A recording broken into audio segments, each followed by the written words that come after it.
The regulator of Australian superannuation funds, APRA, has just released the performance figures of a number of superannuation funds and have named and shamed the funds that have failed the test. Is your super fund on the list? Should you be ditching your super fund? Let's go through the key takeouts from the report, and I'll also show you some traps to avoid before you knee-jerk transfer all of your super to another fund. Hey there, it's Strano, the founder of SUPERGUY, the place where Australians go to maximise their super and build their own retirement plan. This is general information only and does not constitute financial advice, so please read the disclaimer found in the description below. Okay, so what happened? Well, at the end of April, APRA released its findings on the performance of 163 super funds offering choice products. Basically, all super funds offer either choice products or MySuper products or both. A MySuper product is the default product offered by a super fund that can sort of be viewed as how the specific super fund performs. It's like an apples for apples investment option that each super fund has. If you as a member don't decide which investment option you would like your balance to be automatically invested into, then it'll go into the MySuper option. A choice product, on the other hand, is where you have consciously chosen to invest your super balance in something other than the MySuper product. So how do you know the difference between a MySuper product and a choice product? Well, if the investment option within your super fund has MySuper in the name, then it's a MySuper option. If not, then it's not. So this most recent report by APRA showed that 182 of the 407 choice options have underperformed relative to benchmarks, representing 45% of options with an 8-year history. That's almost half, and 1 in 5 significantly underperform the benchmarks. This compares to less than 1 in 10 MySuper options that have significantly underperformed. So we've got almost 1 in 2 of choice options underperforming and 1 in 5 significantly underperforming. This sounds pretty wild, but what does it all actually mean? And is it a storm in a teacup? And who are those bludgers that have been underperforming? Well, firstly, before we find out who the culprits were, let's take a look at what underperforming actually means. So in the context of this report, underperforming means that the investment option produced returns of between 0 to 0.5% per annum lower than the benchmark, and significantly underperform means that it produced returns of 0.5% per annum or worse than the benchmark. Choice investment options are further broken down into options closed to new investors and those remaining open to new investors.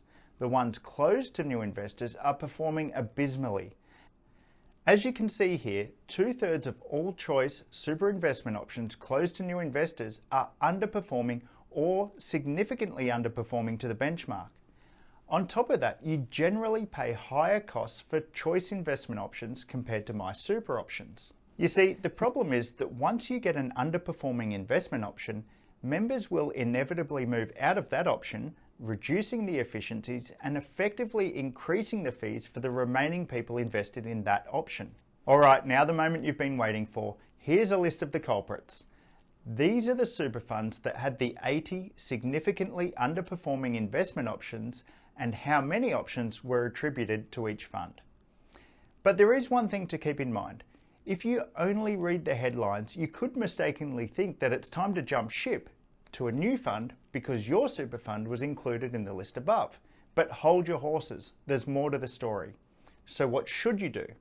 Well, if your super fund isn't on the list, there are still things that you should be doing, which I'll get to in a sec. If your super fund is on the list, it's important to remember that a super fund is just a super fund. It's up to you as to which investment option within that super fund that you choose. Your super balance might be held within one of the super funds named, but your balance might not be invested in one of the underperforming options. In fact, it could be within an option that's performing quite well.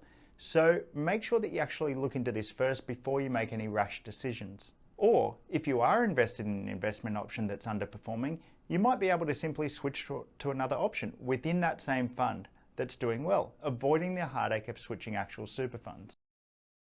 Secondly, there may be other things to consider before switching super funds. Are there any insurances within your account that you would lose if you switch funds? Will there be any transaction costs or taxes that would be incurred in switching funds? These are just a couple of the things to consider. And there are a few more in one of my other videos, and you'll find a link to that in the description below this video. So what if your super fund isn't on the list? Should you just leave it be? Well, not necessarily. Do you know what your super is invested in? Or more importantly, have you thought about why it's invested in that specific investment option? Given that super is likely to fund a large portion of your retirement years, it's probably a good idea to get it right. Make sure you've consciously decided how your super should be invested based on when you would like to retire and the level of risk that you're comfortable with. If you want to take control of your super and prepare for your eventual retirement, subscribe to this YouTube channel so that you can stay up to date with all my latest content and keep informed with what's happening in the world of super. Also, if you got something from this video, hit the like button. It means a lot to me. Stay super.